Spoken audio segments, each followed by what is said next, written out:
If you have not been to one of our series before, I'll give you a quick introduction.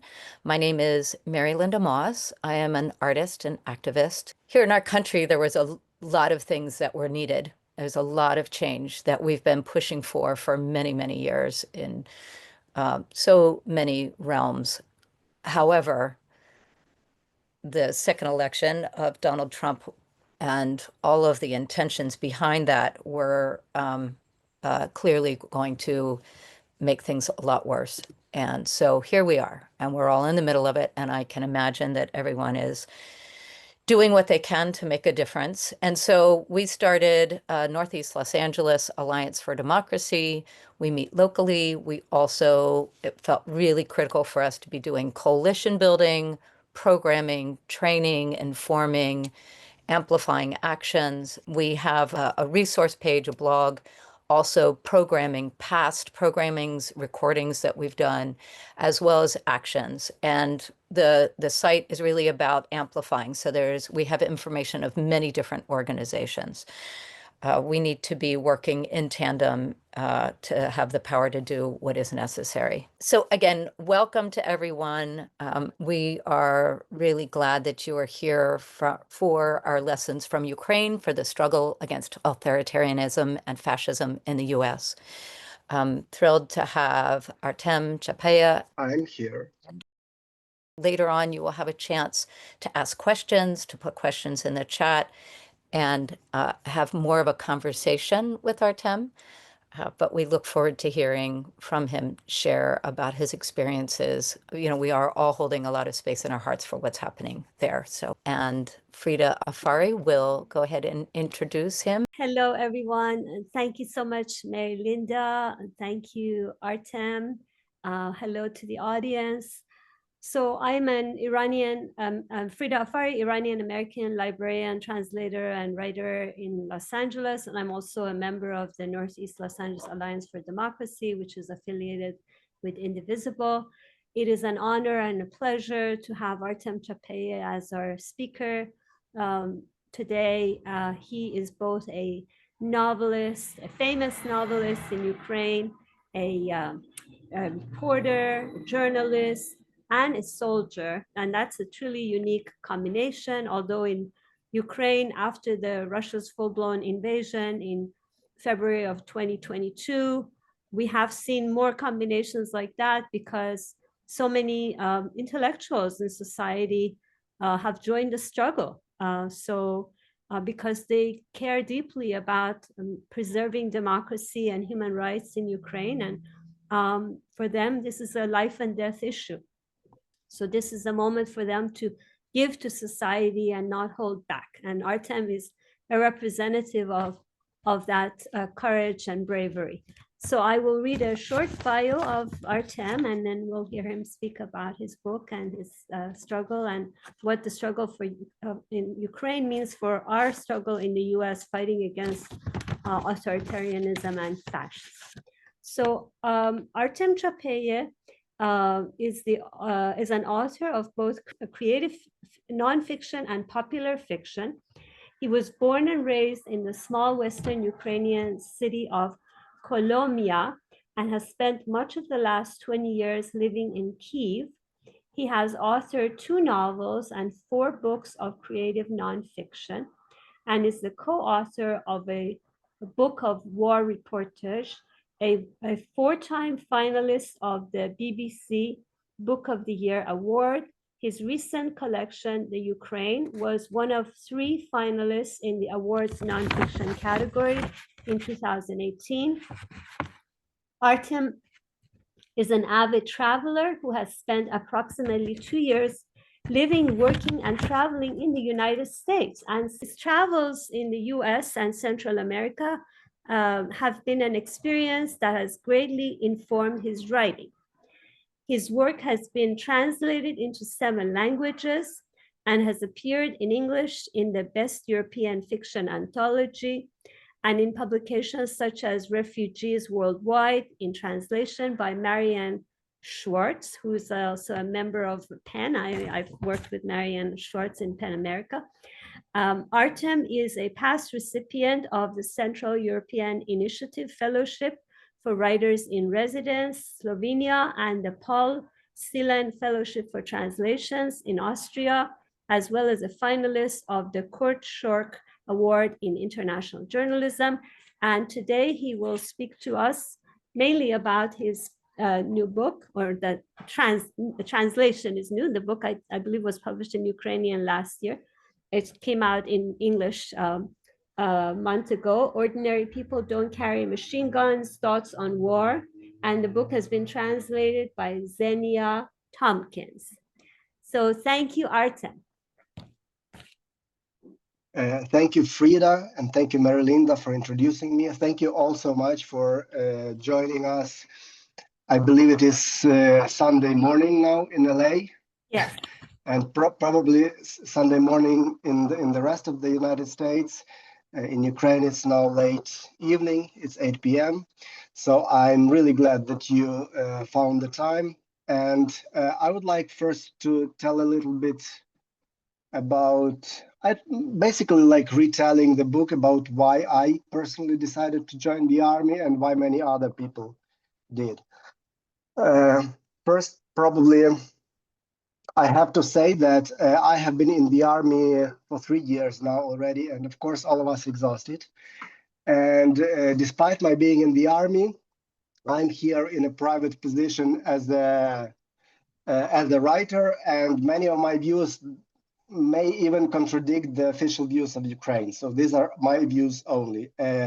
And for me, I will try to speak maybe like 15, maybe up to 20 minutes, so as to leave more time for dialogue. Because for me, this will also be a very good feedback to understand what people who are liberals or on the left, like myself, think in the United States, because I realize that I may be mistaken about some things, about like what people actually think in America, for example, about what people who I care about what people who are liberal or left think about in the United States. So as for my past experience, I have been, I would say, an anti-authoritarian Marxist or maybe an anarchist since my childhood. I still consider myself what I now like to call like psychologically adult leftist. So you know where I come from. I was very much influenced by the American left-wing thought, for example, Noam Chomsky. And as if you will read the book in 2022, one of the first public text that I wrote was actually kind of arguing with Noam Chomsky, and I will explain why if you're interested. I translated Noam Chomsky from English to Ukrainian. I translated Emanuel Wallerstein. I translated one book by Edward Said. So maybe this is why I speak English rather well. And I also lived in the United States for some time. Not lived, more like traveled. I went to the United States because it was the easiest country to get a visa, funnily enough for me, because in Ukraine we didn't have any consulates or embassies of any other country south of the United States. And so I went to the United States for a few months, then I got a Mexican visa, and actually my main aim was to come and see the Zapatista movement for myself, if you still remember what that is. Like Subcomandante Marcos, and there were the Mexican indigenos who decided to, well, declare, if not fight, a war against the capitalist Mexico and against the discrimination of the indigenous peoples. So this was what inspired me. And I think this was actually what made me into a writer in the end, because I traveled in Latin America for about a year and a half, having no money, so basically earning as I went with manual labor, sometimes writing articles back to Ukraine to get some fees for them. And I think this is what actually made me a writer. In Ukraine, I was considered like not very orthodox, because in Ukraine, the left-wing thought is not very popular because of the authoritarian past of the Soviet Union. But I was more influenced like by the Western left thought, I would say. Not only left, Western, like Subcomandante Marcos is the global South, but I mean outside of Ukraine.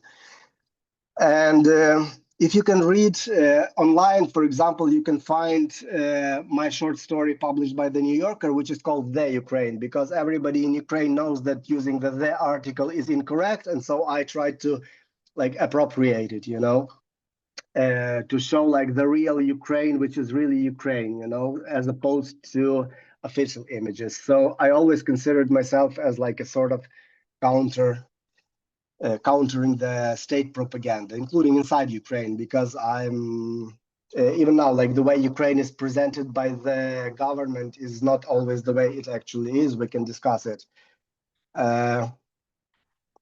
I also translated, by the way, Mahatma Gandhi, because in 2014, there was already a violent sort of a revolt or a revolution against the authoritarian regime inside Ukraine, which Russian propaganda and American propaganda, unfortunately, such as Oliver Stone presented as like the proxy, like as American inspired, which was completely untrue. Like I participated.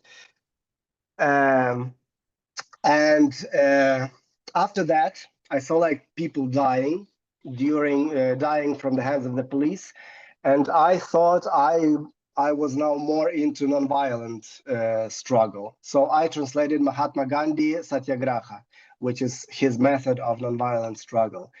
And I believe this was the only way possible exactly until the day that Russia attacked. I still respect very much Mahatma Gandhi. I still respect very much his methods. But I realized when I had to evacuate my kids and when the walls were trembling that against ballistic missiles, you cannot write petitions. Against an invading army, you have to take up arms, unfortunately. There are times like that, and hopefully not in everybody's lives, not in every nation's lives, not in every generation. And I kind of envy the Zoomers, for example. I mean, the baby boomers, for example, because I feel like this was the generation that was born after a big war, and most of the people, not all of them, like even Americans had to fight, but most of the people of the generation were lucky enough to be old enough not to have to fight by the time. Coming to the decision, in Ukraine, in the army, there are very many people who are very unlikely soldiers. And mostly it was the people who you never expected to, who volunteered. Whereas I have a feeling that many of the people who consider themselves very machist or who consider themselves very, well, aggressive, for example, they are the ones who did not. Take me, for example, I considered myself a proponent of Mahatma Gandhi. I have a friend who is like a philosopher and not very fit for the army. He has been recently awarded the Golden Cross, which is the Ukrainian Purple Heart, you know, like for extra valor, for extra bravery. I met friends who I never also thought who would come to the army. Like there are a lot of vegans in the Ukrainian army, and there's a separate like vegan ration when you go to the front line. I am myself an atheist, but I started respecting religious people a lot because I have seen in the army, you know, what cares in Ukraine is like having any strong opinions. Like for me, I rationalize as a Marxist, let's say, you know, somebody can rationalize it as a nationalist. Many people I know rationalize this in religious terms. Like I know a person who is like very, very religious Christian, and he actually believes that he is fighting like the good versus the evil, like literally. For them, that's literal. In Ukraine, there's a minority, a religious minority of Krishnaites, and many of them are in the army. So it's not like Uh, by the way, like, because we've been discussing this with Frida before and with Marilinda, if you want to offend a Ukrainian, like, say something about the proxy war, because for us this is like very big offense, and unfortunately for me, very often it comes from the leftists where I come from, because this is something like depriving 50 million people of their own agency, like seeing them as puppets. Basically, that's a conspiracy theory. And coming to Noam Chomsky, like, I was arguing with him because his first remarks were, I saw them as actually imperialist, you know? Paradoxically, this anti-imperialism is imperialist itself. Noam Chomsky said something to the effect that, of course, what Russia is doing, attacking Ukraine, is an atrocity, but it is the US to blame, you know? And for us, it's like, not everything is centered around the United States, you know? For Ukraine, it was never about like NATO or something. Not everything is based on what the United States decides. Putin has attacked, has almost destroyed Chechnya, and it had nothing to do with the United States or NATO. Putin then invaded Georgia, the country of Georgia, which was also an ex-colony of the Russian Empire and then so-called republic in the Soviet Union. Many people in the left still think about the Soviet Union as like really a federation of free nations, but it so happens that the Soviet Union was exactly in the same borders that the Russian Empire was. Minus Poland and Finland, which it lost during World War I. You see, so for most of Ukrainians, this war has nothing to do with the United States or China or European Union even whatsoever. For us, we see this war as actually a post-colonial struggle. Like, imagine France trying to invade let's say Algiers again and reconquer Algiers again. So this is what Ukrainians see this struggle as. It's like our ex-empire, which happens to be another empire than in the West, is trying to like reinvade and reconquer us. So this is what the struggle is like for Ukrainians. So this is something that I want to say like to the fellow leftists, first of all. And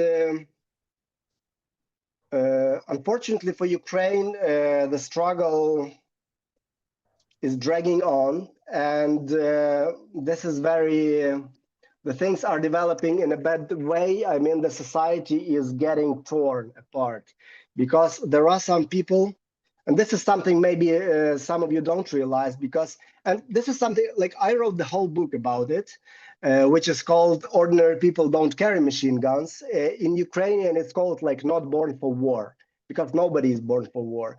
And it's interesting how the Americans, or like the French, because it has also been translated into French in France, see it quite differently from what it's seen like in Ukraine.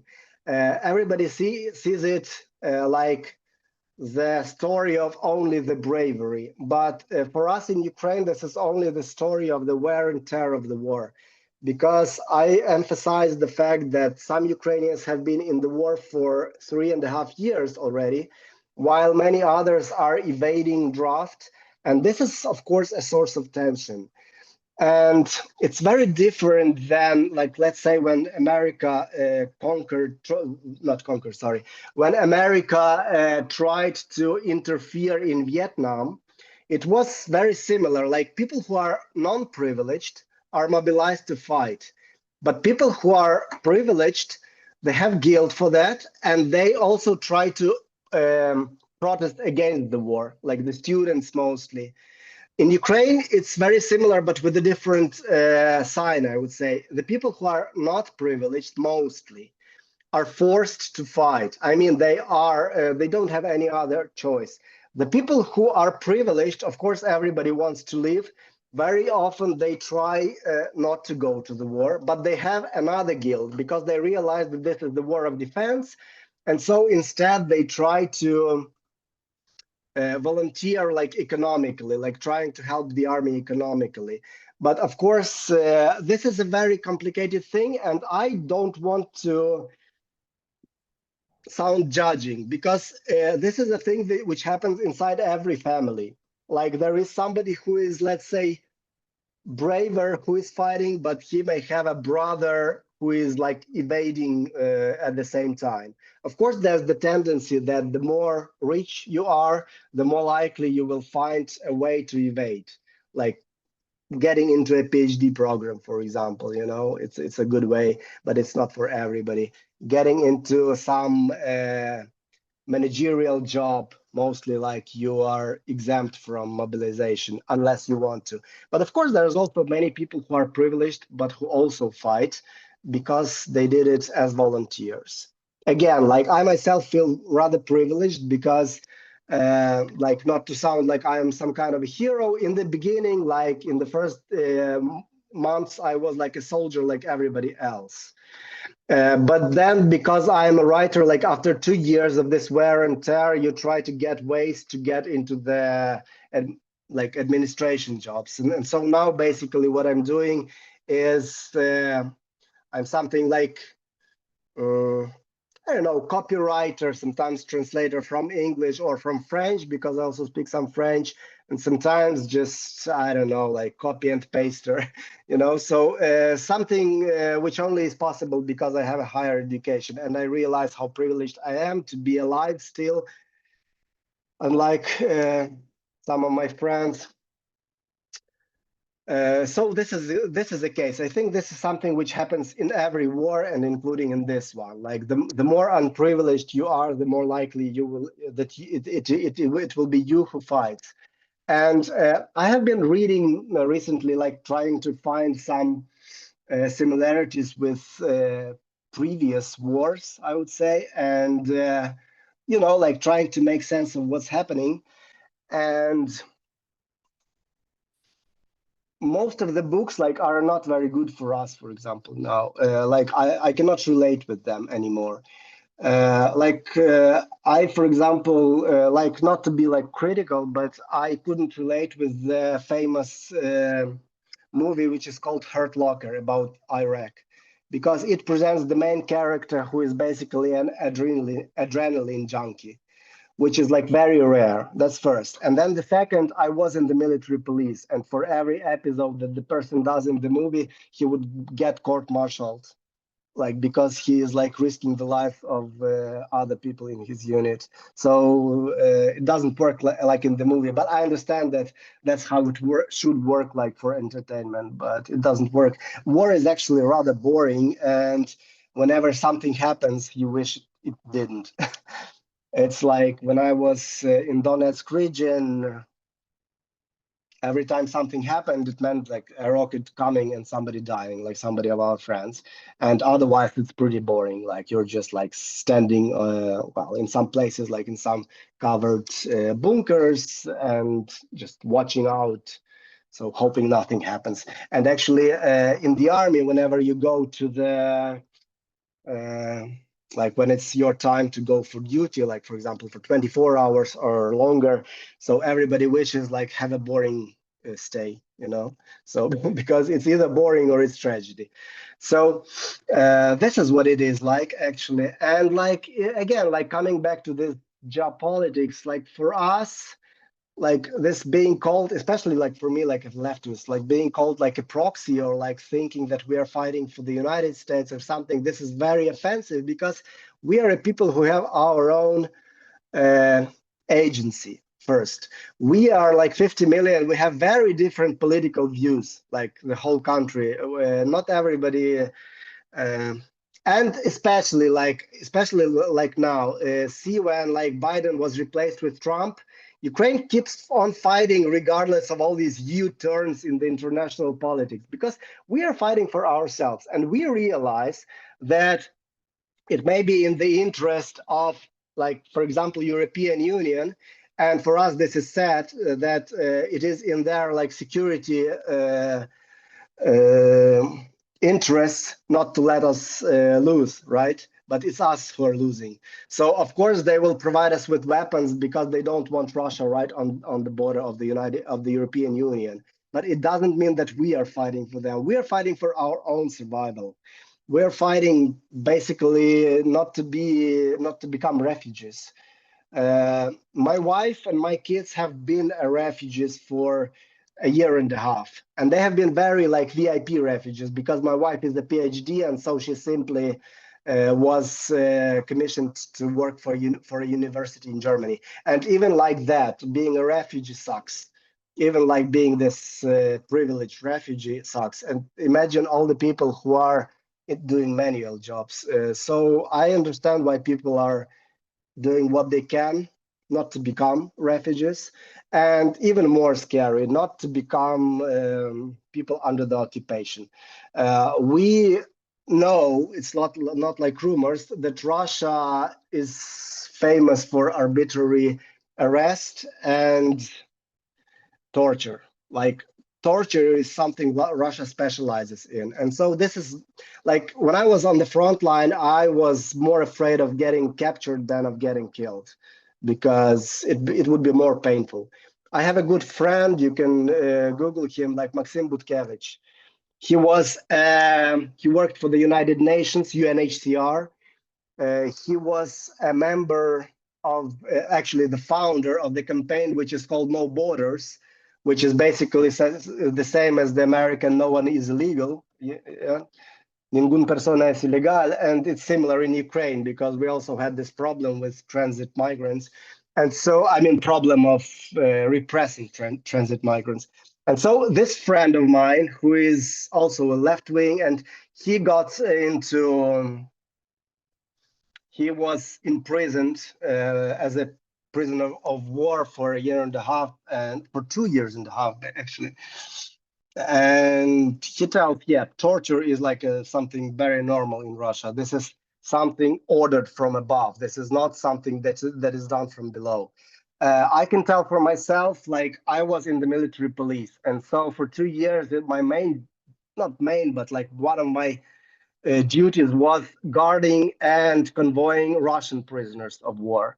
And so I can say that in my unit, actually, Frida saw, like, my officer called just before we started. I told him I'll call him back.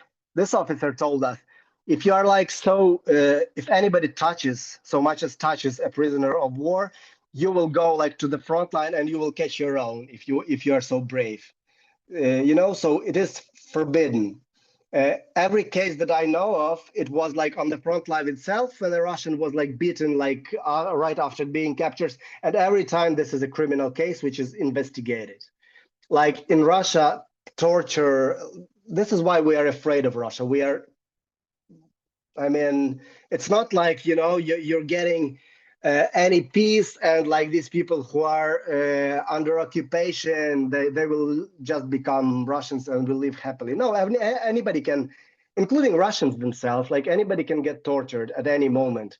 Like, see at what happened with Navalny, And another thing, because this always happens, when Ukrainians are trying to be like put at one table with the Russian opposition, it doesn't work for one reason.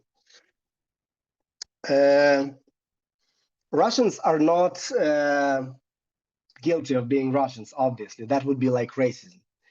There's this thing that being determines consciousness. And so we see that even those Russians who are like very much in opposition to Putin, they are like our fellow travelers, but we have very different struggles. Like, take Navalny himself. He is not idolized in Ukraine like he seems to be in the West, for example, because when Crimea was annexed, was occupied by Russia, he supported that. This is called the Crimea Consensus of Russia.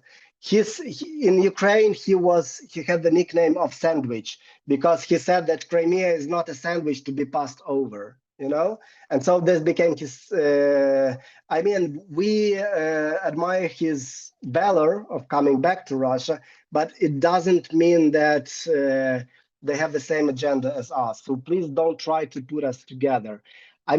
On a private level, I'd like to communicate with many Russians, and I support like what they do. but like publicly, this is impossible. This would be like separate negotiations, you know, with this is just morally wrong. And besides, many of them, even like the opposition, they are still kind of, well, from our perspective, they still have this imperialist view, which is not their guilt. It's same as Chomsky. Whenever he is anti-imperialist, he's still imperialist because he thinks like from the point of view of like America is the center of the world, which is ridiculous when you think about it.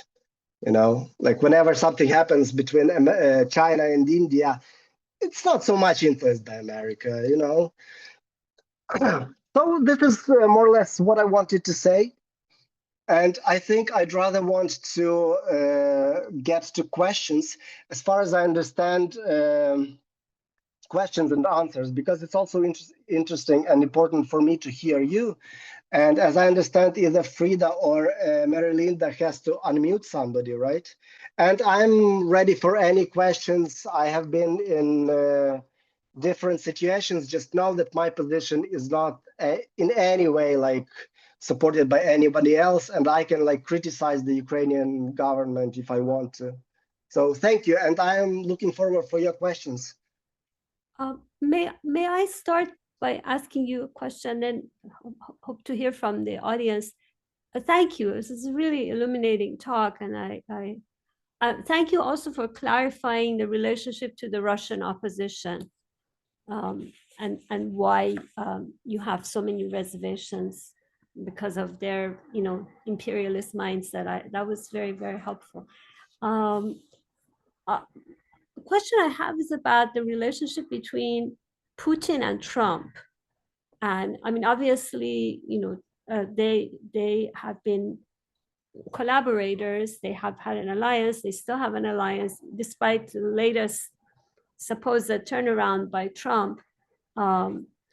This is a long-term relationship, and as for instance, Hana Perehoda, Ukrainian feminist, has analyzed it. This is about their effort to carve up the world into spheres of influence, and so Europe, including Ukraine, would be part of Russia's sphere of influence. The US would have its own sphere of influence, and of course, they have these very extreme right-wing fascistic views in common. But because that we entitled the meeting "How the Ukrainian Struggle Can Help Us in the Struggle Against Authoritarianism and Fascism in the US," would you please comment on that more, the connection between Trump and Putin and how you see that? And by the way, exactly, calling Ukraine American proxy by the leftist is in the same vein of thought of carving up the spheres of influence. Okay. Why should we be somebody's proxy? It's like calling Palestinians Iranian proxies. It's the same logic. It's just completely faulty. As for Trump and Putin, I'm no academic. There's rumors in Ukraine that Trump has long been close to Putin because there's like this sympathy or solidarity between imperialists or between like right-wing people. So it doesn't mean that one of them worked for the other. They just have mutual respect as like, you know, the strongmen of the world. So, but as you have seen for us, Ukraine, like Trump, since he came to power, it's been what, like less than a year, I guess. Yeah, I don't even follow. He has made like U-turns several times. Like once there was this infamous fallout in the Oval Office with Zelensky. Then he switched again, then he turned back again. For Ukraine, it doesn't really matter much. And as for like, I don't want you to think that Ukrainian struggle is like like a blueprint for any other, you know, because we in Ukraine, we fought non-violently against our own governments, because several times, 2 times, there were like authoritarian turns or authoritarian attempts in Ukraine in 2004 and in 2013. Each time they were upturned. Like the first time it was completely non-violent, just by millions of people like going to the street. But as for millions of people, I hope there's no FBI here, but I once participated in an American protest against the war in Iraq. Just I was curious to see how it's done because I was learning at the time. And this was like very infamous thing when millions turned up, including, if you remember, like there were like huge movement with everybody, but like Manu Chao was there. I think right now, like Taylor Swift would be there, you know, but it didn't help. Sometimes million strong protests don't help. And the second time in Ukraine, we also started non-violently, and then little by little it escalated, like mostly by the police violence. Police violence was met with response of the violence by the protesters. And then in the end, about 100 people were killed by the police. And I think the president himself realized that he doesn't have any future in this country anymore, and he's fled to Russia. So happens, yeah. So, but now, like with the Russian, this is a completely different turn on events where you cannot hope for a non-violent solution. Actually, like talking about different wars, and one other reason why I felt like if I wouldn't join the protest, I would just betray myself. Because when I came to Mexico, I was a kid then. I was basically a late adolescent. And I was like telling myself that I am training to become a Zapatista, you know. Emiliano Zapata is the American hero. One of my sons is called Emiliano, and the other is called Justin Justino in the name of a Ukrainian revolutionary. And I felt that if I would just run away, I had a chance, you know, but I would just betray everything I ever thought I was. Like a leftist, fighter, like for justice, as I imagine it. Actually, like there were two things that I quoted to myself mostly. There used to be a British, I believe, group, very left-wing, which was called Agent Up Foundation. And they made an interview to music with, I don't remember the name of the woman, but her last name is Shakur. She is the aunt of Tupac Shakur, and she was in the Black Panthers. And she explained her choice as, I have to be a reluctant warrior, or otherwise I would feel that I am subservient to evil. And this was something which I was like applying to myself when I decided to join the army, like that I don't want to be subservient to evil. And the other thing which I quoted, there's a song from the French Renaissance, from the French Resistance, which is also very well rendered by Leonard Cohen, the Canadian singer. And in English, it goes like this: when they poured across the border, I was cautioned to surrender, but this I could not do. And so I took up my arms. And this was also something which we referenced here in Ukraine, you know, like when, for us, it was very similar when the Nazis invaded France, when the Nazis occupied France. It was also this similar choice. What would you do, like in case of invasion? I kind of diverted from Trump and Putin just to show that, again, like for us, it's not about Trump and Putin, you know, and I want to warn that like any experience that we have may be irrelevant, maybe not quite relevant for you, you know.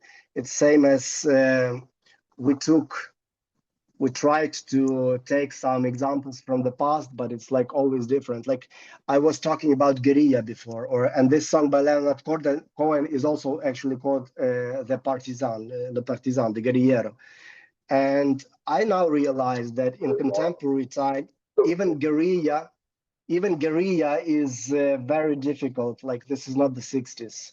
Like you cannot really do guerrilla. And so for us, standing as a country, like with a real army, with tanks and drones and airplanes, is like our only chance. And this is why we are very, like, everybody is exhausted, everybody is fed up with this, but we cannot forfeit, because this would mean part of the country becoming refugees forever, like for forever. Let's face it, forever. If a war starts and is lost, it will be like when I was a kid, when I was 4 years old, I was already, my first political memory, I think, is listening to the news, which said another explosion in the Gaza Strip. It was the 80s, and it still goes on. And so for us, if we get occupied, this will be the same. And what we are also afraid of is that at least now, as long as we are fighting, we are being helped, including by weapons. But as long as we are conquered, we will be like Palestinians, we will be like the Kurds, we will be like the Uyghurs in China, and everybody will just voice their deep concern, you know, but nobody will be able to do anything about it. I remember the first time I came to the United States, like I don't think I reflected so much about that, but I saw a lot of flags which said like Free Tibet. But does that help Free Tibet at all? Tibet has been occupied for what, 80 years now, 60 years, 60 years. So this is why we are really afraid of losing and getting occupied, because this would mean, like, because from the point of view of Ukraine, our history of the last 300 years, and not only ours, if you think of the history at the time, well, exactly about the same time when the United States was destroying its indigenous population and moving to the West, like Wild West, the Russian Empire was moving basically to Asia and to the outskirts in Eastern Europe. At the greatest of the Russian Empire, it also occupied Poland, the Baltic countries, and Finland, even Finland. So it lost parts of it, and then it lost other parts like Ukraine, and at the same time, it lost Central Asia. And it always tries to reconquer. And for some reason, Ukraine is one of their hotspots, I think, because they feel threatened. Like, I understand this imperialist logic, that if they start losing their territories, they would lose even more. But still, it's an imperialist logic. And so for us, this is the same as if, like I said, like, you know, England would try to reconquer the United States, or more recently, France would try to reconquer, let's say, Algiers. So for us, this is the same situation. We have also been independent for only 30 years. But Russia sometimes say that it's funny for us, you know, it's ridiculous for us when Russia sometimes says that we are the same people, Ukrainians and Russians. For us, it's the same as the Germans would say that the Netherlands is part of Germany because the language is similar. Actually, Polish language is more similar to Ukrainian than Russian language. And I remember myself, like before 2014, before Russia first invaded into Ukraine, for me, Russia was something as distant as Japan, you know, something exotic, something I would like once to travel to, but maybe later, because there's no visas, I will also always have the time, you know. But for me, Russia was, and even now, for me, Russia, like as a soldier in the military police, like I communicated with Russia, and for me, they are more exotic, I would say, than they are more strange, they're more different. And so whenever Russia says that we are part of the same country, it only means that many of Ukrainians speak Russian language. And also because of that, Russian television and stuff like that. But Ukrainians, as well as Belarusians, for example, as well as many of the Georgians, we all speak Russian exactly for the same reason why the whole of Latin America speaks Spanish, and the whole of most of Africa speaks either English or French. That's colonialism. That's why many of the people choose to speak Russian, because this gives you a bigger job opportunities, obviously. It's the same as the Half of a Yellow Sun was written by a Nigerian writer, but not in her native Igbo, but in English. So you can understand that. That's why many of Ukrainians did and still do use Russian. Like since 2022, it's different. But before that, of course, like our president, our now president, his main career and the main money he got was like from his TV show. He was a stand-up comedian and like he was a good comedian actually. And most of the money came from the Russian-speaking programs that he sold to Russia and to any other republics that used to be also colonized by Russia. Because it's one thing to sell something for 30 million people, adults, because his content was very adult. And it's another thing to do it like for, I don't know, 300 million, right?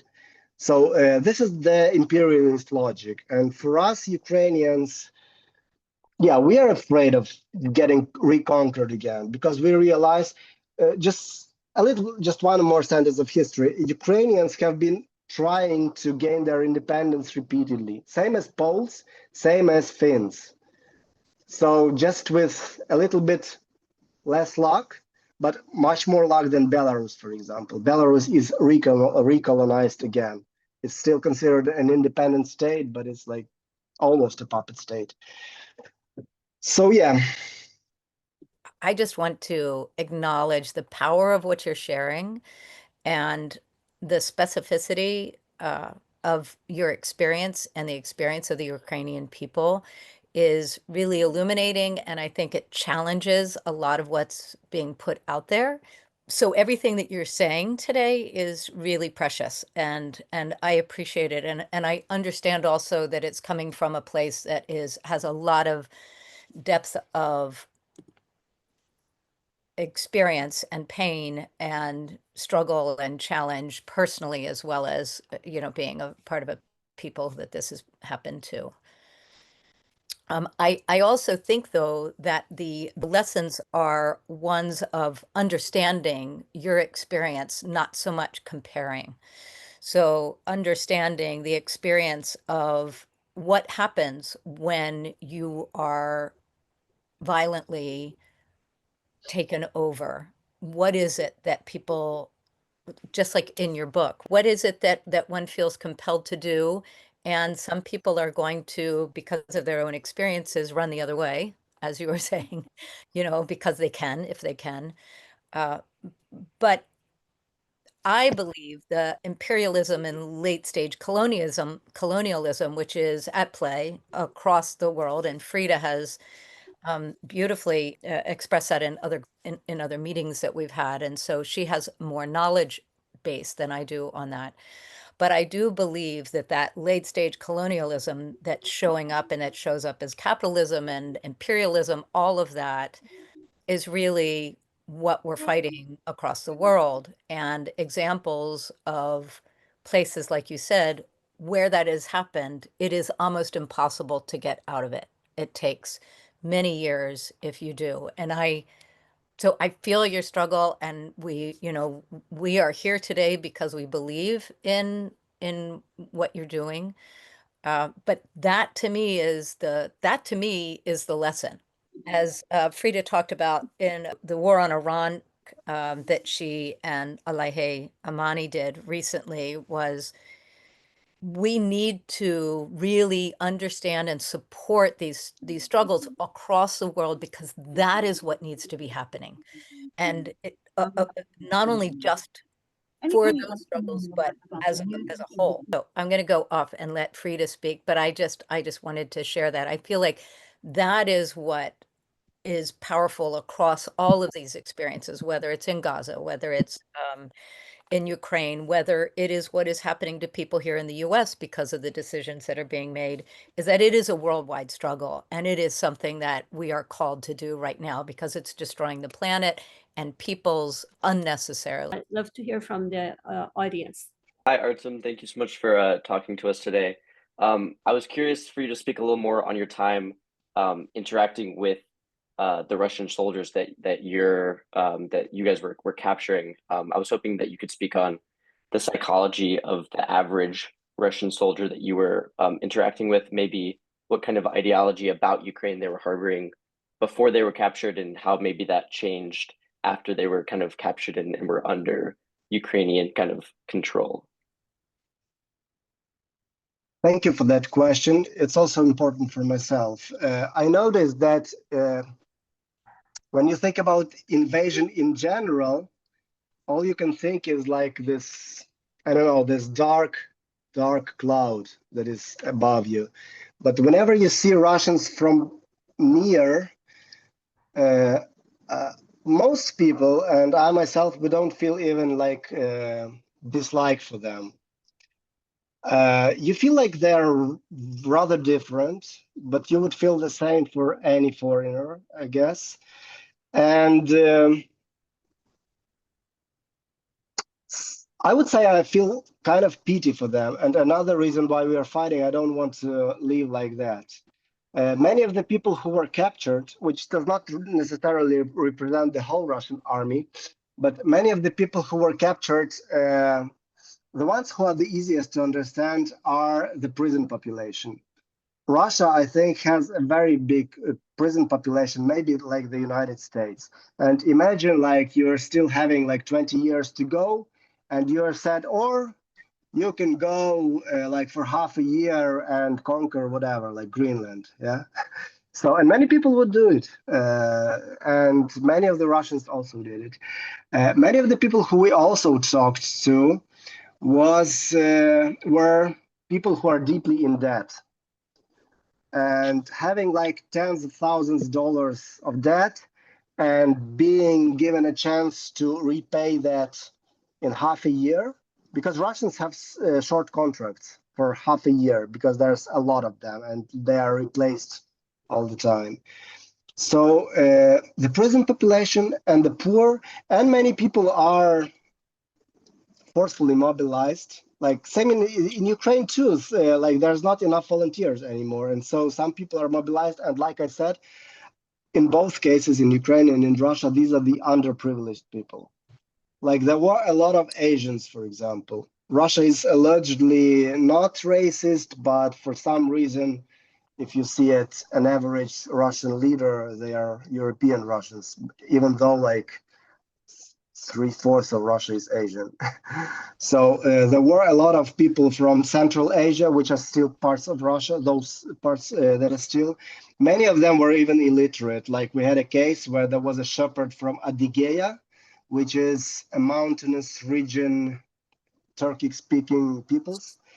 And we couldn't understand his name to write it down, and he couldn't write. Like this is like a case. And very sadly for us, I will come back to psychology of the Russians, not to forget it. Very sadly for us, there were also people indoctrinated, I believe, by Russian propaganda who believed that we are Nazis or something, you know, the fascists. And very often, this is how propaganda works. It's like just repeating and repeating and repeating and repeating. And especially it works well for the people with no education. And I was trying to talk with them, and I would say, but don't you see that Russia attacked Ukraine exactly the same way that Hitler once attacked Poland? Like exactly the same time, the same way. And they didn't even get the analogy because I think they didn't know that Hitler attacked Poland. And in my opinion, very often in its propaganda, including abroad, Russia still uses allegedly once again, heroic past of defeating Hitler, even though Hitler was defeated by a coalition, and within the Soviet Union, it was all the republics, you know. If you see by percentage of lost population, I think the Baltic countries, then Armenia, then Ukraine and Belarus, and then only Russia, you know. The names lost, the lives lost against Hitler. And they are still using that as a license to kill, you know, in their propaganda. And I'm sorry if I offend somebody, but I feel like this is something that Israel is also doing. It's using the past genocide that they survived as a license to do their own genocide, which is very sad, and which is something that even the Jewish researchers of Holocaust are now saying. Yes. And so Russia is very similar in that respect. Yeah, and if I could speak to that really briefly, it's the governments that are making these decisions. Like you were saying, the people who are actually there, whose lives are on the line, or whose name is being used, right? Like in their name of, there are so many people who do not agree with the decisions that the governments are making.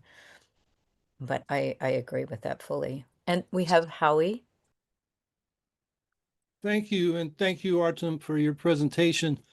I actually just transcribed the section of your book on ordinary people don't carry machine guns about Chomsky and sent it to people here who are still buying this, proxy narrative.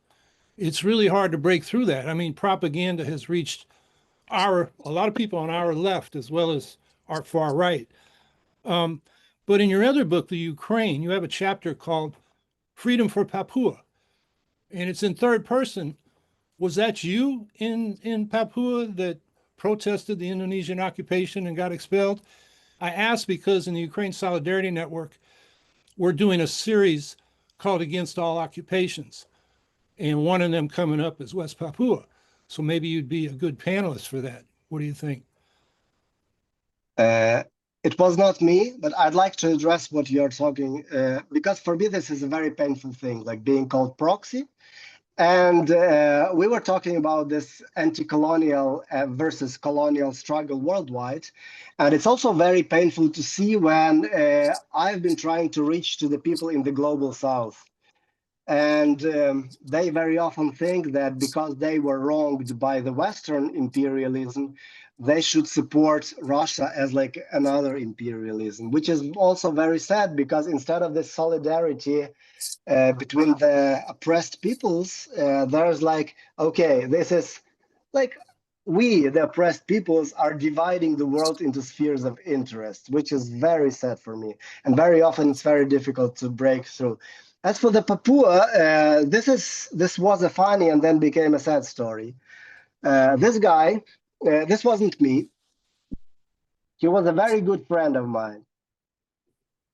And he traveled through the whole world. And for those who didn't read the book, the story is actually about him. He ended up hitchhiking. And for Ukrainian, it's not like for an American. It's like you need to get a visa for every single country you go through. So he hitchhiked all the way to Indonesia, and he was deported back to Ukraine because he participated in a meeting to liberate West Papua. And so this is a very nice story, very humane story. But then this same guy, who was a good friend of mine, he emigrated to Russia, I think around 2013, like 2 years after the Papua story. And he also became, this is something which is difficult to understand. He also became like a part of this Russian propaganda. I mean, he seems to have started believing. And when he learned that I was in the Ukrainian army, he wrote to me something to the effect that, so this same guy, he emigrated to Russia and he was older than me. So he was already like past in his, I think, late 30s at the time. And after 10 years of living in Russia, he seems to have become part of the Russian, I don't know how to explain it. So he wrote to me when he learned that I was in his country, which is being occupied. He said that I respect you and I think you are one of the kindest persons I know, but I support the Russian special military operation. And I was trying to ask him why, and he just refused to discuss it. And I think that I have two versions. Either he became friends with somebody who influenced him, or he was trying to signal to me something, but not to expose himself to the FSB of Russia, to the FBI of Russia. So I still don't know what it was, but this is very sad. And this happens all the time. So it's not about Russians versus Ukrainians. It's very much about what narrative you're living in. We had many, well, you know that our general, Syrsky, he is ethnic Russian himself. He was born in Russia, and then he moved to Ukraine during independence time. So And at the same time, I have a relative who moved from Western Ukraine, which is supposed to be very like Ukrainian nationalist, to St. Petersburg in the 70s, and he is now fully supporting. He was among the people who destroyed Chechnya. He was in the military. Now he's retired, but he supports the invasion of his own country. So propaganda is very strong. It's the people who might not have the information or education or the opportunity to hear other perspectives are the most influenced by that propaganda, the manipulation. We all have influence to all the information now, but the algorithms like try to send you something which you already agree with, and this is how the conspiracy theories also work. That's another topic, anyways. And Howard, was there another part of the question? No, he covered my question, but since you put me on the floor, I want to say that I appreciate what he said about who gets to fight these wars. I'm a Vietnam War era veteran, and I didn't volunteer. My draft number came up, and it was different to volunteer from my point of view because I was drafted out of the anti-war movement. So I went into the Marine Corps as part of a GI movement that was resisting the war. But I think the thing about that war, like what you're describing in Ukraine, is that the poor and the working class are the ones that fight. And unfortunately, that's always true. Yeah. Actually, I don't know how many of you have read the book by Adichie, The Half of the Yellow Sun. It's also written from the perspective of the upper middle class, actually academia. And they didn't fight. Like this was something which I was noticing, like from my perspective. You could see that the only person in the novel who actually fought, who became a soldier, was mobilized, and he was the servant. And all of the main heroes, the family, they didn't fight because they were in the academia or in the upper middle class, on the upper classes. It's the same. Even though it was the just war from her perspective, right? The Igbo fighting against the, I don't remember, like the other parts, the Muslim population, which tried to kill them. Yes. Thank you. Thank you, Howie. I just also wanted to acknowledge something that struck me when you were speaking, which is the idea early on, you were talking about Gandhi, but believing in nonviolent struggle. One of the things that was clarified to me recently, the idea that if there is a system that is inherently violent, that there can be a nonviolent strategy, which is, I think, what Martin Luther King was all about, was a nonviolent strategy, but he had guns in his house because he knew he might have to protect himself and his family. And so it's hard to open ourselves up, I think, sometimes to those perspectives. And I am not someone who will lead with violence, and I will not want anyone to lead with violence. And I am a true believer in mediation and have had my own experience in a hostage crisis where I know the power of listening and really hearing what someone else needs and coming from that place. But if there is a position where people are being violently attacked, it shifts the whole thing shifts. And so I really appreciate how you articulated that. And I think that it is something that we need to understand, that different people are going to have different perspectives. Someone who is privileged, who has not experienced the violence that is inherent here in our country as well. Children dying from not having the care or the food or the resources, that is a violent system right now. But that inherent violence in a system is, then it becomes a strategy. What is the strategy that can protect and save the most people in a bad situation? In my opinion, violence as a response should always come at cases like this, when there's an army invading. In the end, like if you remember, like Gandhi and his supporters won independence. But what we tend to forget that at the same time, there was also violent struggle against the British colonialism. And so, of course, the British chose to deal with Gandhi. And in the end, it looks like only Gandhi won. Same with Black African Americans. There was Martin Luther King, but there was the Black Panthers, you know. So it's always both. Or if you see, what I'm now thinking about is Nelson Mandela.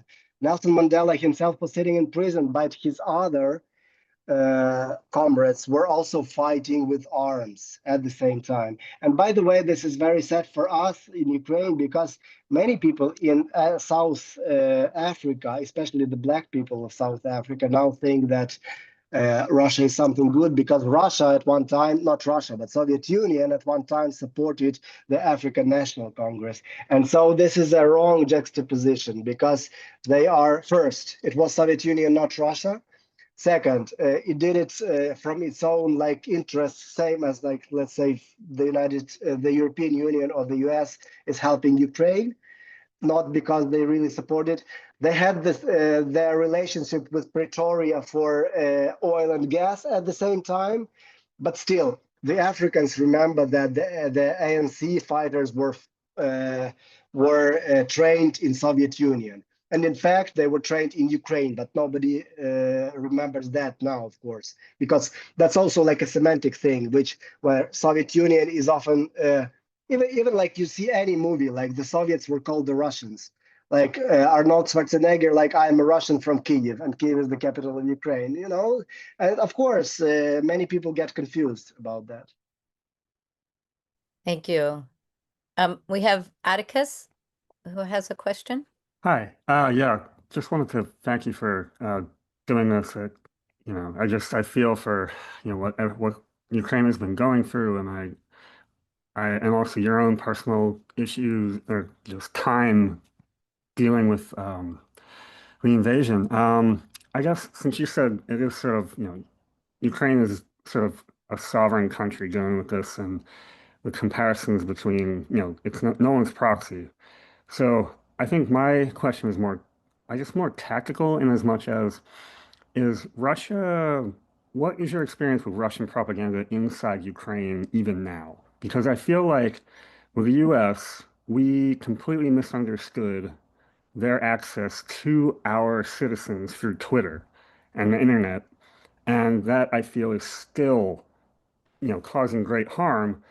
And I'm looking to see if there's themes like among the American right wing versus what Russian propaganda is, like just sort of what you're experiencing, and maybe if our right wing is using the same tactics or messaging. Thank you. Mhm. Yeah, I'm not sure if I got the last question right, but I will address the issue of the right wing in Ukraine. This is also important. As for the first, propaganda, good propaganda, and Russians are good at that. They do not invent narratives. They take whatever the split is and they put their wedge into it.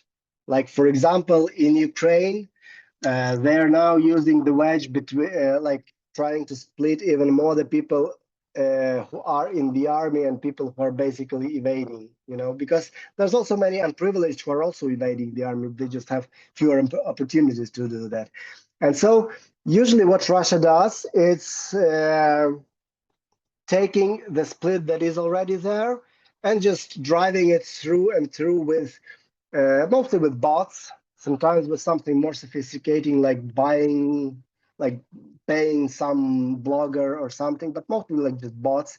And it's not so complicated or sophisticated. It's just repeating and repeating and repeating the same thing. And I think you have seen this. I believe Russia influenced a lot during the Black Lives Matter campaign, and especially like among the right wings. And coming back to the Ukrainian right wing. So Russia is saying that Ukraine is allegedly like, sometimes it's called Ukrainian like the Nazi regime, which is full of contradictions. And usually the thing is like trying to look if there's are contradictions, because on the one hand, Ukraine is a Nazi state. On the other hand, 73% of the Ukrainians voted for a person who is like not practicing, but very like culturally Jewish. The first press conference that president had was with the rabbis. So this doesn't work already. And I think, by the way, this is another question. This may be one of the reasons, but not the main one, why Ukraine officially supports Netanyahu's propaganda also. I think this may be also the case, but maybe also because we have to vote together with the United States for our own survival reasons. So this is sad. I've been discussing this with Ukrainian diplomats. We are too much stressing upon Ukrainian alleged Western identity. Identity is already a bad word, and this is how we are alienating the global South. Coming back to the right wing,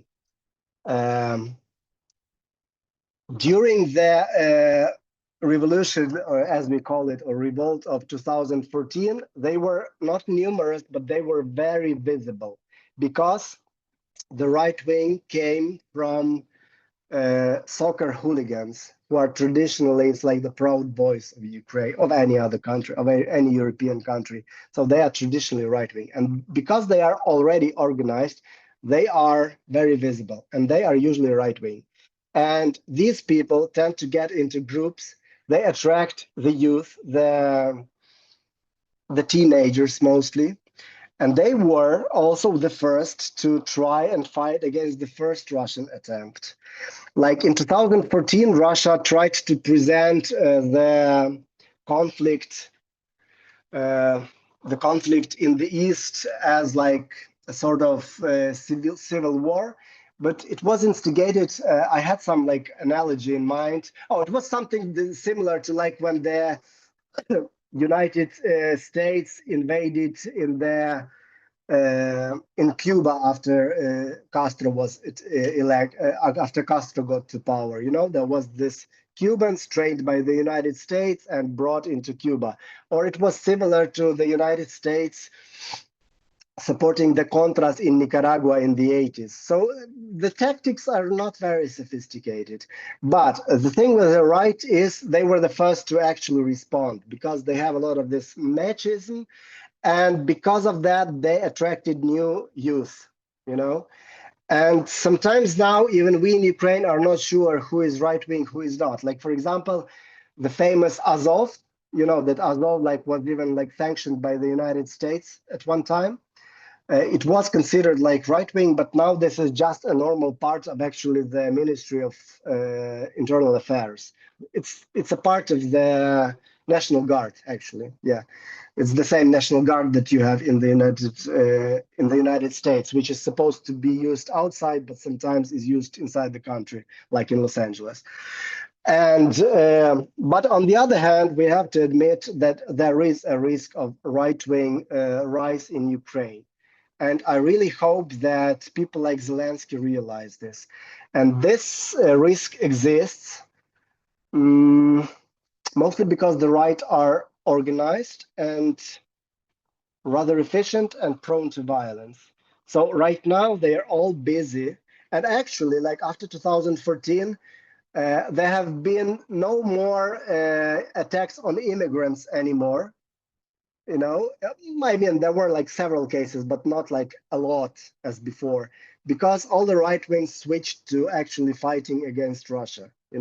But there is a very strong risk that in case this ends, the right wing will have some appeal among the population because they really fight a lot. And the sad thing is they have their own separate unit. So this is the army always tries to break those units apart. There was I don't remember the name already. So there was a unit of one, because there's also many different right wings, right?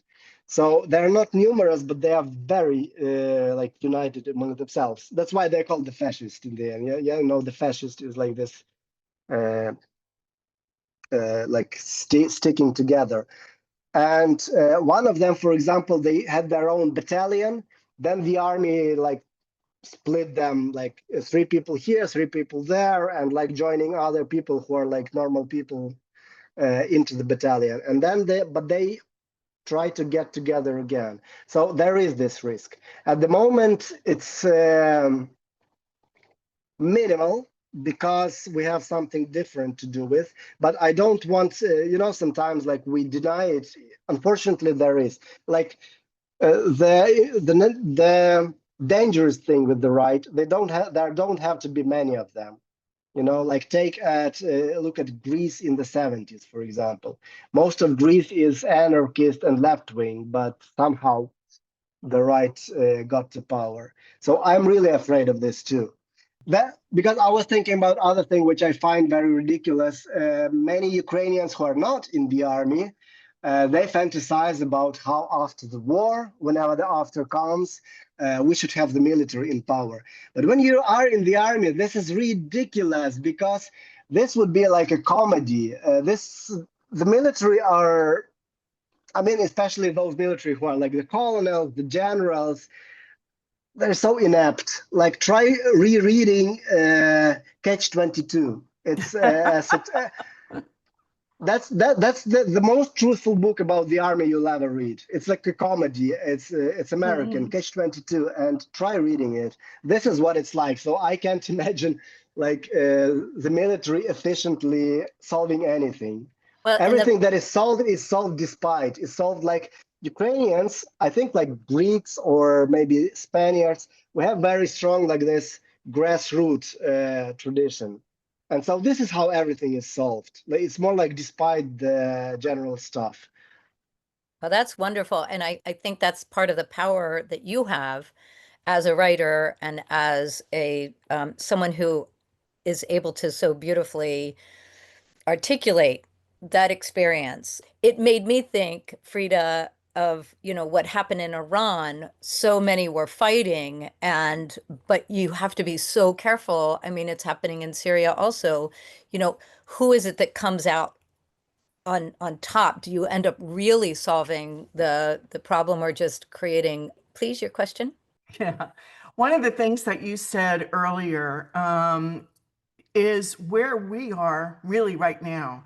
And you said that there were 2 other attempts at authoritarianism that were put down by protests and nonviolent protests. And I'm really interested in hearing how that happened, because that's where we are now. And, what you're going through is sort of next level. I really need to know how. I hope you never get to that level. I hope we never do, but it's getting really, really scary. And so if you could talk a little bit about the nonviolent protests that ended up putting down those 2 past authoritarian attempts, I'd really appreciate that. Donald Trump has one advantage. He's very old, so he won't be in power for 30 years like Putin was. That's this system of yours seems to be very centered around one personality. So whereas in Russia, for example, I think it doesn't matter if Putin dies, there will be somebody else like Shoigu or some like we don't know who. Like they will appoint the next leader. As for Ukraine, like from my perspective, as let's say grassroots.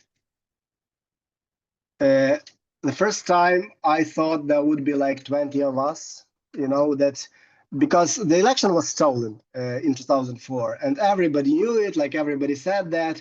And we thought, okay, let there be only 20 of us, but we will come and we will know that at least we tried, at least like our conscience is clear. And then you come to, as Ukrainians do, the central square of the central city. Like from Ukraine is like, more centralized, like any European country is more centralized towards the capital. And you see, like you thought there would be only you and your friends from college, and then you see it's like full and getting fuller, and soon just splitting because there's a million people in the center of the city. They just come from all over. The police try to stop them, but they come from all over. And it's very symbolic to just try and take, in Ukraine at least, like try and take a government building. Like we just took the president's office and it was just symbolic, There was no violence, and we were very proud, by the way, that nothing was looted or burned. This was like something, because everybody was, look, and even at the time, we're like, there's Russian media, so we have to be very, like, when somebody fought, no, friendship, love. Actually, this was like a utopia, Mahatma Gandhi style. And why? Because the government didn't really know what to do. There was no violence to react to, there was no police violence. In 2014, it was similar, but it was different. We believe, I'm not sure, that the Ukrainian government at that time was already trained by Russians. And there's even rumors, maybe that's a conspiracy theory, that there were actual Russians who were like commanding, So the troops were Ukrainian, not the troops, but the police were Ukrainian. But I don't know. That does not necessarily have to be true. So, anyways, there were some people first like killed by clubs, and then by snipers. But then when the troll became bigger, I think like I said, the president himself got afraid and ran away to Russia, because he was. Well, I wouldn't say he was like a creature of Russia, but he was very close to. He still lives in Russia, actually. What we're hearing is that there's a 3.5%, 3.5% of the population. There was a study that no coup or no fascist regime was able to be sustained if 3.5% of the population rose up against.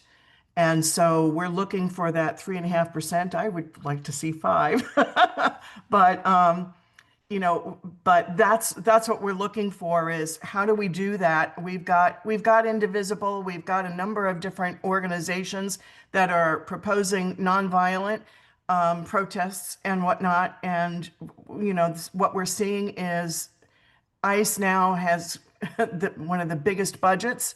So, we're afraid that they're getting this fascist mindset that they can just take anybody. And I don't know where this is coming from, but I'm afraid that it's going to get violent because they are getting violent. I may be wrong, but I feel that if it's only the, let's say, middle class people, there will never be a protest. It can only be a real protest if people who have nothing to lose rise up, because even in Ukraine, we sometimes like to think that it's like us, who organized it all, but usually it's the people who came from the villages. Like in Ukraine in 2014, actually, most of the people who died were not like some students, from universities. Those were villagers.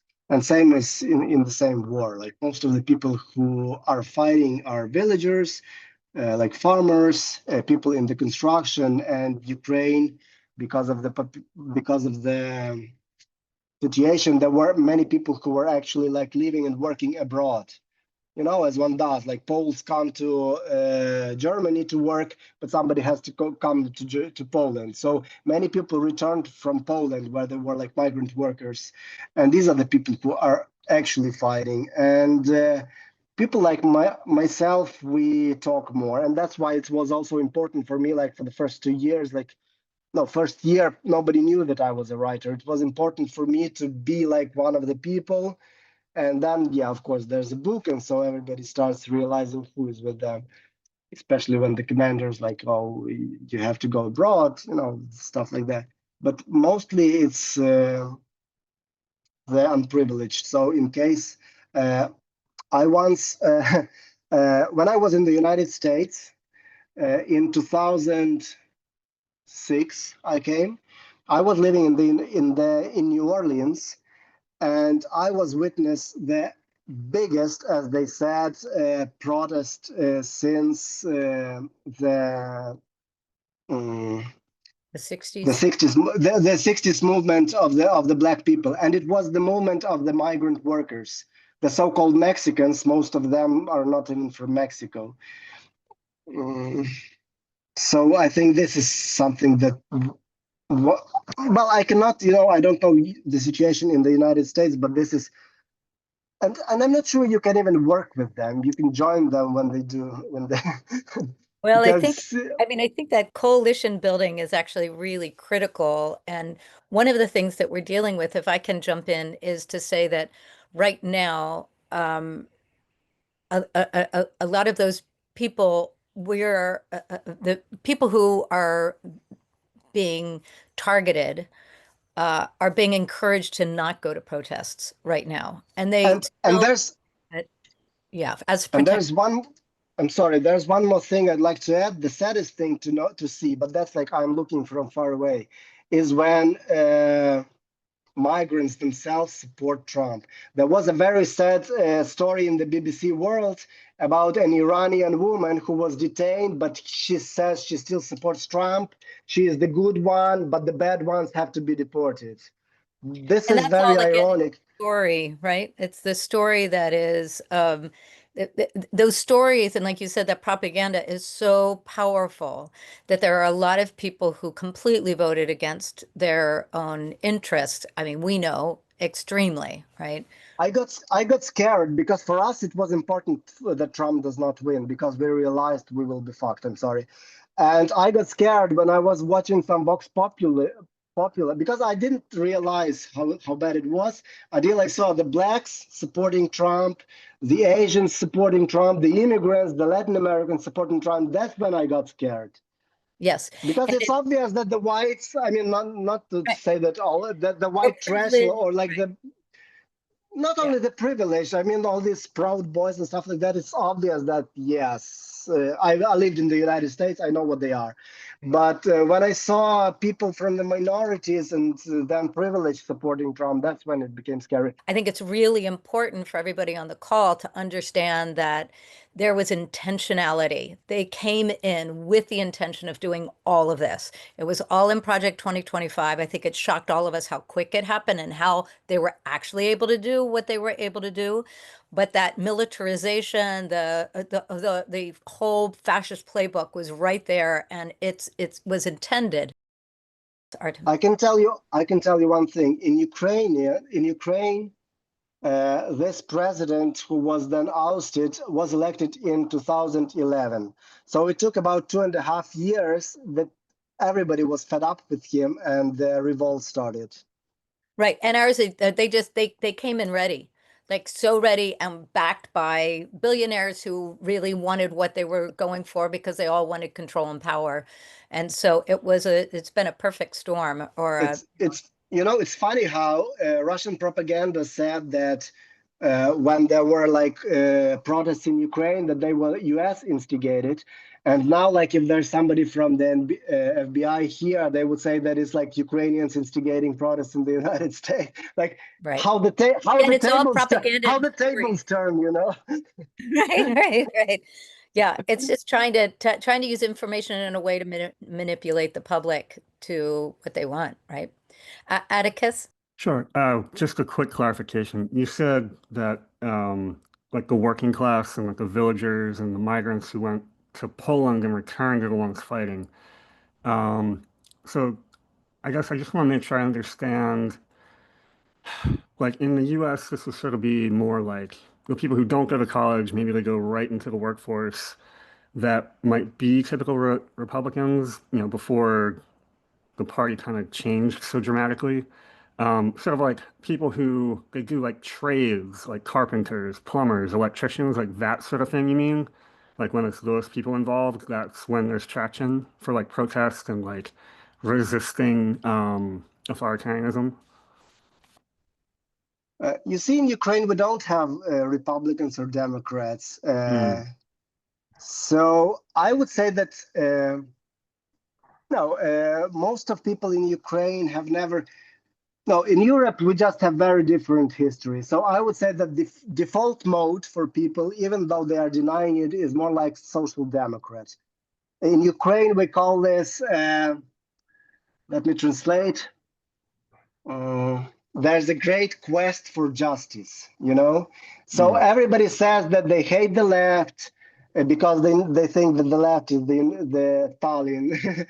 But if you think about it, I think the whole of Europe is mostly social democrat, meaning like what you have in, like we want to have something that people have in France, like 6 weeks of vacation, of paid vacation. We want to have something that they have in Sweden and let's say like the Nordic countries, like the female are more or less, well, more equal than in other countries to the male. So I would say this is the default mode. And this is how Zelensky actually came to power. He was this empty signifier. So actually his only motto, he was an outsider. He was never a politician. So his only motto was, let's screw them together. By them, meaning the old political elites. But unlike Trump, who is an outsider, he was never in any way like retrograde, how you call it, like conservative. He was never conservative.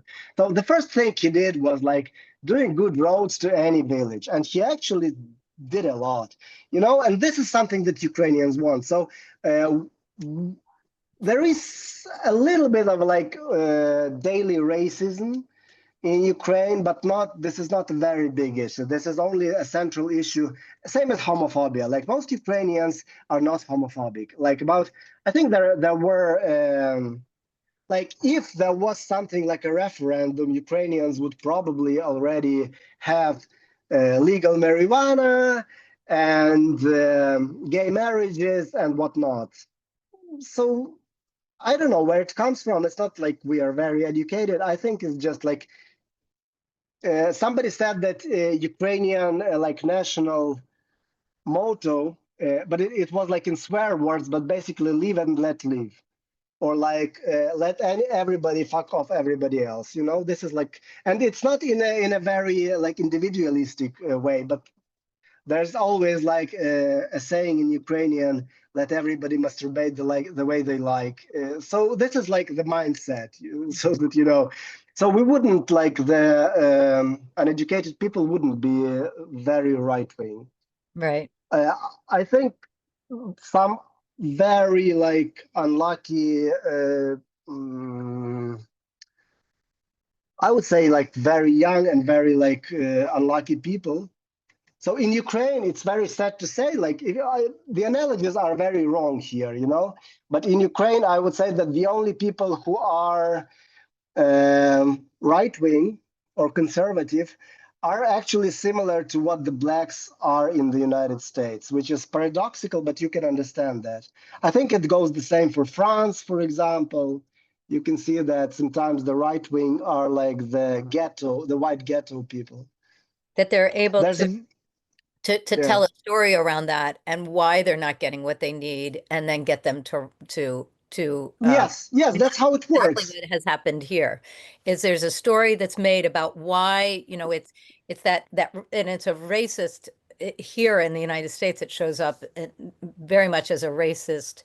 Yes, I don't have a job because Mexicans took it. Yes, exactly. And similar to like in Ukraine, like my mom is on drugs because there's immigrants from I don't know, from Central Asia. So this is very similar, right?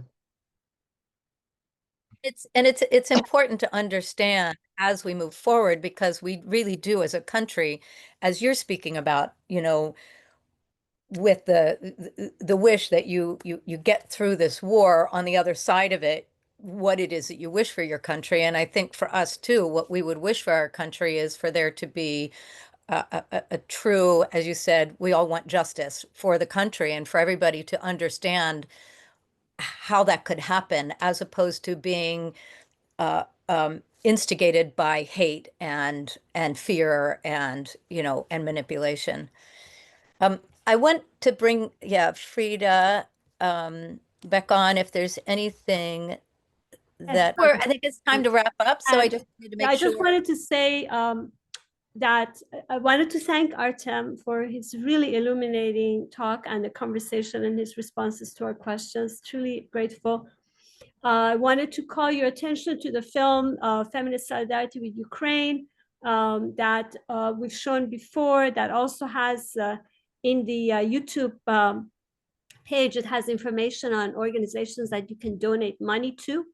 And I also wanted to say that people, as a librarian, I think it's a great idea if people who are in this audience take this book, go to your public library and say you want to have a discussion on this book. And if they say, oh, well, we don't have time, say you would be willing to lead the discussion if the librarian organizes it. So this is a way to organize in defense of Ukraine and in defense of our own rights, and to talk about these really critical issues. And in general, when people ask me, well, how can we support Ukraine? And please, Artem, tell us about that too. I say we need to fight the disinformation more than anything, because that is really getting in the way of support for Ukraine, at least in this country. So with that, I say goodbye to everyone. And So thank you, Frida. So I just want to say again, thank you so much for your time with spending time with us, and for your commitment and heart that you have put to the struggle that, like I said, every single struggle around the world, as you clearly have always believed, is critical. And so you are fighting for us, and we're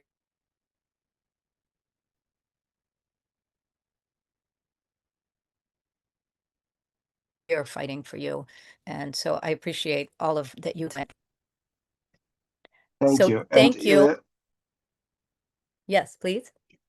Yes, and this meeting was also very important for me, and I wanted to thank you.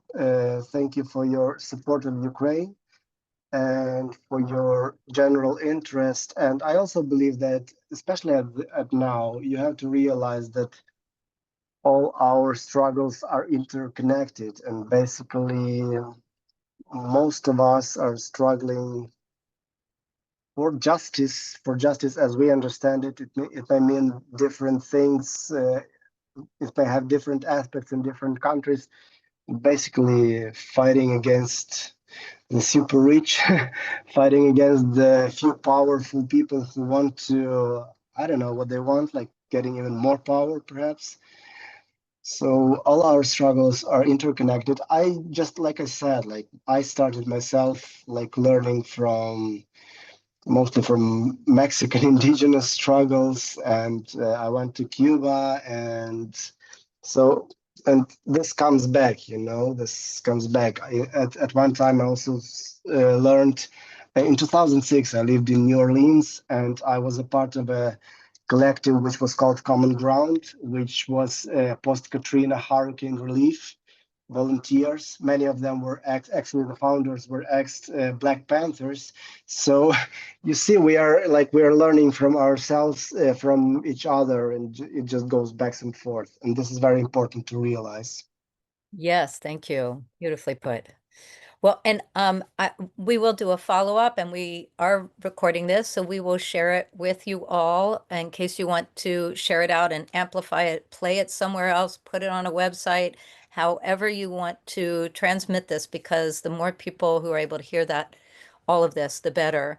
And then, Artem, if there is anything that you want to share with me, I can share that also afterwards in terms of other resources or ways that people can support what you would, if you could maybe answer what Frida had asked, if there are any ways that you think that we can best support what is happening, other than what we're talking about of sharing information, if there's another way that you would ask for. Well, I will think about, but mostly I would say it's like you and Frida had said before, that trying to